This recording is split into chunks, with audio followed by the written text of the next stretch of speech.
Hi everyone, delonewolf here and welcome back to the Sunday recap, my weekly vlog where I talk a bit about my last week in games. And for this week it's really only been EVE Online. I played a little bit on the side but nothing worth mentioning, and for EVE Online I had a pretty good week, I must say, probably a little bit above average when it comes to my playtime, because I spent some time exploring around Galente space, trying to get another feel for the place, mostly using the Ishtar. And I must say, as I mentioned in the video that I made about it, it feels like it is sort of busy there, especially compared to a Mars space where I often have to spend some time for the blueprint copies and for my PI. So it's been pretty interesting, decently intense when it comes to the good sides, especially the good combat sides. Found a decent amount of 4 out of 10s, 3 out of 10s that potentially drop some good loot. But yeah, quite often someone else was busy trying to compete with them, or quite often I actually leave the side to them as well. You know, the one who finds it tends to, like, I feel like have like dibs on it. But in EVE, of course, it's all good. You can compete for the loot against each other, which the loot, by the way, which is of course why we're doing all of this exploration, has been rather disappointing. I mean, I've got a couple of good drops, some afterburners, things like that have like decent value, but overall I personally feel like I'm having more efficiency when it comes to loot and value in a Mars space with also less competition. So I'm not sure exactly what's going on. Perhaps with all of that competition there, the Serpentis stuff is just, you know, more available on the market, lower prices, lower estimated prices. It really wasn't that well. One thing that you do get quite often from these sites are blueprint copies for Serpentis ships, and those can be very lucrative, and I'm finding way fewer BPCs for Sancha ships, for instance, in Amar, where I'm doing exploration as well. But yeah, overall definitely enjoying my exploration experience in EVE Online still. It's what I prefer to do. It's how I tend to just, you know, spend some time in the game without any specific goals. I also did a little bit more mining and compressing all of the ores into compressed ore so that I can move them more easily, and I've actually moved all of it. It was like $500 million worth or something like that. Move that to Jita, ready to keep an eye on the prices and hopefully sell that at a good profit, which was really what I wanted to do with that mining. When everything is very depressed, I personally feel like it's a good time to invest a little bit of time in that activity, get some reserves going, and then wait for better times. So that's something that I've been doing there as well. And then in Jita itself, looking at trade opportunities. I'm honestly not really that eager to pull the trigger on spending a lot of ISK, although I have quite a bit of liquid ISK in the wallet. I feel quite comfortable because I've got a lot of stuff as well. So it's about a quarter of the total value of my character that's in ISK at the moment. And then we've got quite a bit in Plex as well. And then I actually have a decent amount of stuff already. So I'm not really eager to like spend a huge amount of ISK at the moment, despite the fact that there's bound to be some really good purchases to be made at the moment, if, and that's honestly a little bit of an if, of course, if after the summer we do get increased activity and we get some interesting patches and content from CCP and stuff related to that, could really be in a pretty good spot to be buying at the moment. Like PI is super depressed, but will that make a comeback? Honestly, it is very passive, so I do think CCP's focus is on other stuff. But then minerals are not that high. Advanced moon materials, some of those are very low. So yeah, there's bound to be opportunities in the market, but I personally feel like I've got a lot of stuff already.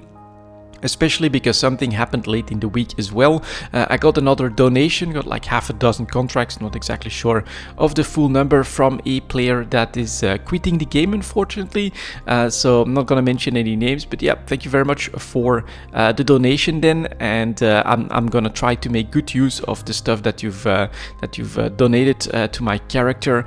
Hopefully you don't regret that, because I always say that you don't quit EVE, you just take breaks, sometimes very long breaks, but people tend to get that itch again and do tend to come back. But a lot of it is like industry related, new industry related, which I do like. So I do think it's very complementary for the stuff that I have. I've got now, there's some BPOs in there for like the new items for industry. Very interesting to see those, pretty high value stuff. Then quite a bit of gas reserves and actually some of those reaction materials and things like that as well, stuff that I actually haven't owned before. So I'm consolidating all of that. Some of it is in low sec, so I still have to do a little bit of traveling and transportation as well. But yeah, thank you very much for that support. Of course, getting some extra stuff gives me more reserves, and this actually gives me some things to explore as well. Potentially, perhaps making BPCs, perhaps investing some extra time into improving those BPOs and just trying to get the most out of that. I basically got a couple of BPO investments for free yet again. So we'll see how that works out, because that's also what I've been doing in a Mars space. That was like right at the beginning of the week or even late last week. Of course, I do the BPCs, but we've been struggling to sell, especially to sell at good prices. Everything is very depressed there as well.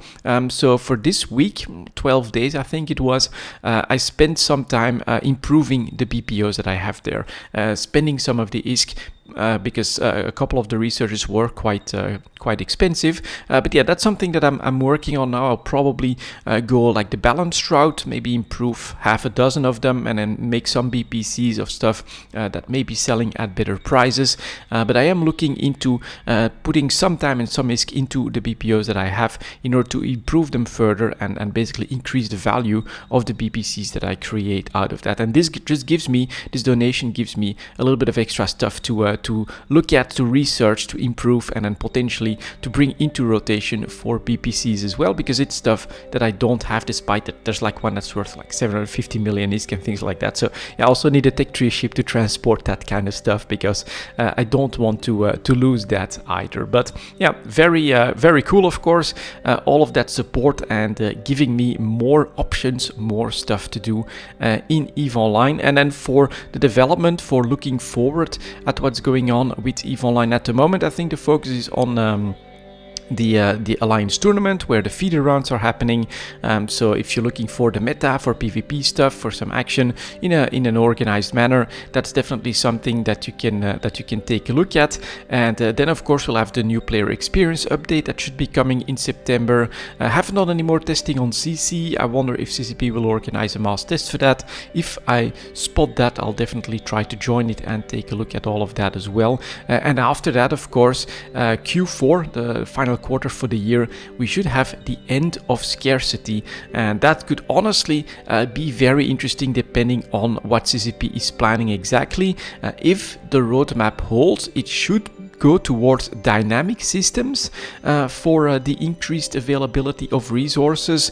And I think there was one mention, I think it's on the subreddit, that there's potentially an anomaly that will yield more Morphite, so that should not be an investment in my opinion.